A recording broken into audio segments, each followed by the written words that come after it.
Guys, it's Sarah, and today is BookList Thursday. This is a video series I do with my friend Lindsay over at Lindsay's Little Library.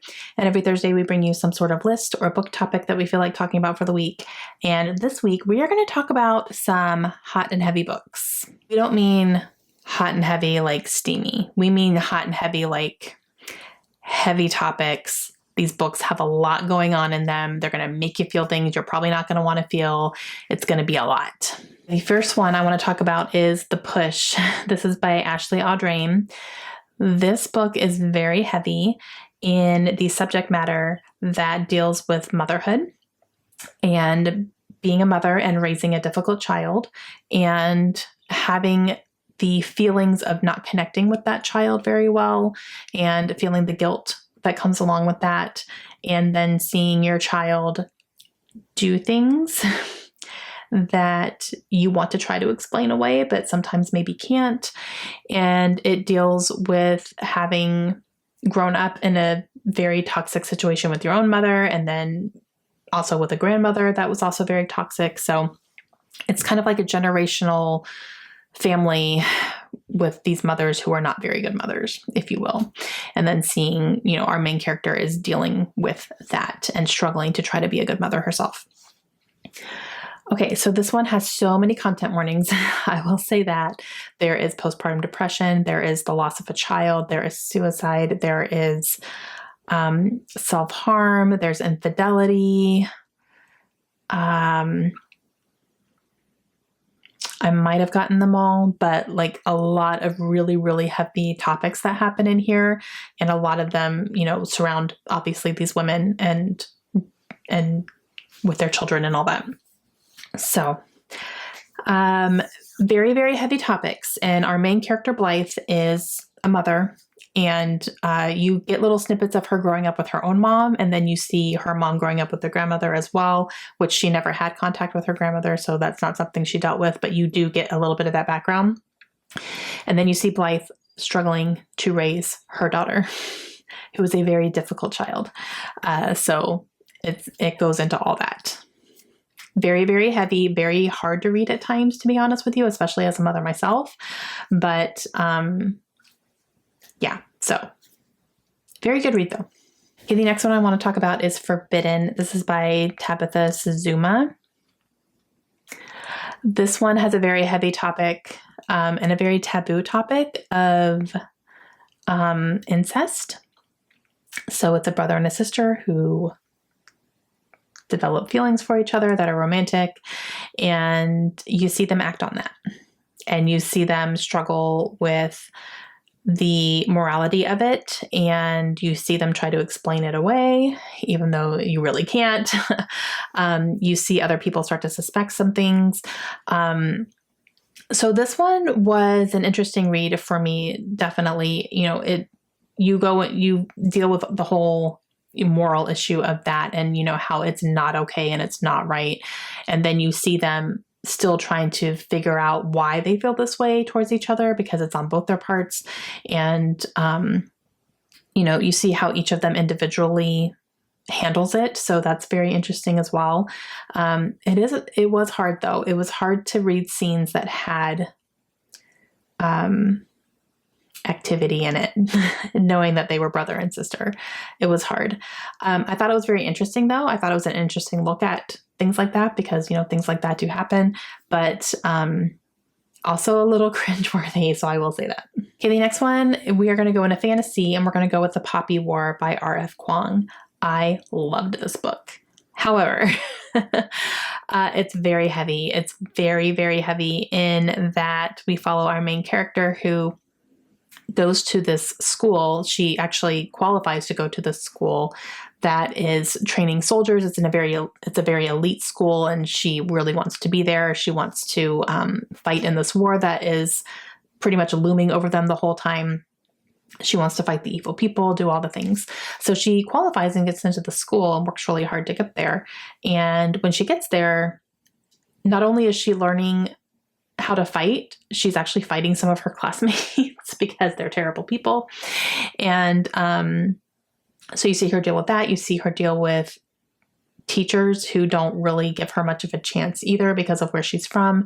And so that whole part was very interesting. But then you also see her on the battlefield because this war comes. Like it's talked about throughout the whole book, like throughout probably the first half of the book, it's talked about, and then it's upon them. Like, okay, it's wartime. We've been training for this. Let's go, blah, blah, blah. You have your assignments. Let's go.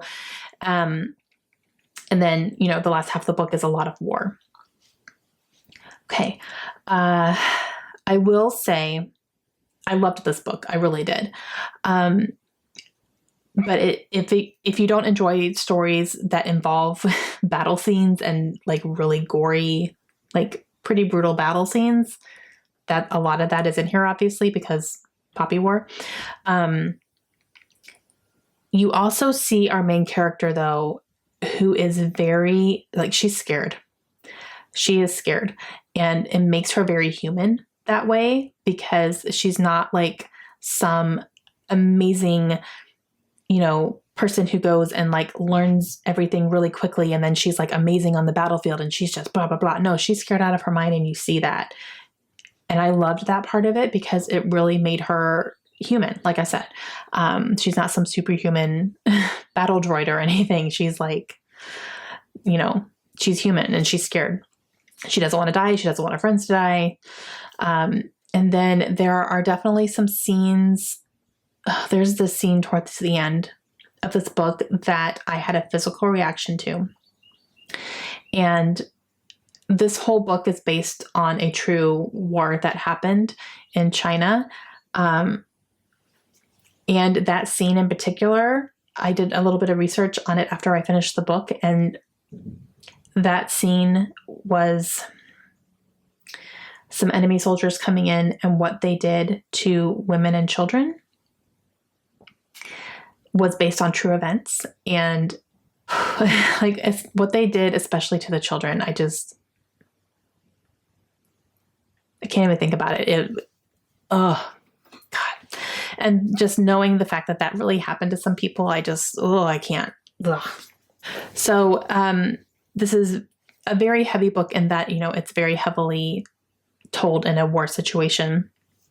And, you're following the characters, but the characters are so good and the battle scenes are really good. I do love a good battle scene, so I like that. And these were told really, really well. And then just some things that broke your heart. And it was really good. Okay, another book that I'm going to say I believe was a heavy read, even though it was really short, is Sharp Objects by Gillian Flynn. I love Gillian Flynn. She's one of my favorite authors of all time. I need her to write more, please. Sharp Objects is a book that follows our main character, who is a journalist, and she ends up getting put on an assignment to go back to her hometown, which is a small hometown, and there are some murders that have been happening there. So she is sent back to kind of cover this and see what she can dig up and see what she can bring to light, being that she's from that town. And so the people might trust her a little bit more and maybe tell her a little bit more things. And so she goes back home to try to work on this as an assignment. However, she comes from a very toxic home life. And so now she is dealing with being around her family again, especially her mother. She has a very tumultuous relationship with her mother, very harmful relationship. And she also has a stepsister who is living at home with her mother and her stepfather. So she is coming into contact with her again and all that stuff. So the reason this book is called Sharp Objects is because our main character deals with her emotions and deals with her stress by self-harm. She cuts herself. So that's why it's called Sharp Objects. So there's a lot of that in there. There is also Munchausen by proxy. That is a theme throughout this book as well. So that's also a very, very heavy topic. But it was brilliant. And Gillian Flynn can do no wrong in my eyes. And the last one I want to recommend is a heavy topic, but it's a little bit easier to consume, I would say, and that is It Ends With Us by Colleen Hoover. Just the way that Colleen writes, she writes very approachable, characters, just stories that you can easily get lost in. And this one is a heavy topic. I would say this is one of her heavier topics because it does deal with domestic abuse. And she actually took some inspiration from things that she experienced growing up and around somebody who was abusive as well. So this is a very personal, topic for her. So to me, I could feel that, I could feel the realness in that. So this follows a woman who ends up meeting a doctor. He's some sort of doctor, like a surgeon or something. And they start a relationship, and then into their relationship, he starts abusing her. And so you see her struggle with that. You see what happens between them, and you see how she is explaining his behavior away. You see how difficult it is for her to just leave. You see all that. It's a lot of gray area, which all relationships have gray area, right? So, yeah, I loved it. I could not put this book down. I thought it was fantastic, and, a heavy topic, but still very readable. But it makes you think, definitely. Okay, guys, that is going to be it for some books that I have read that have hot and heavy topics. More definitely on the heavy. So let me know down below if you guys have read any books that have really hard topics to read about, but you read them and you still enjoyed them. Let me know what those are down below, and make sure you go check out Lindsay's video today as well and see which books she's talking about that have hot and heavy topics that she's read. And we will see you guys again soon. Hope you have a great day. Bye.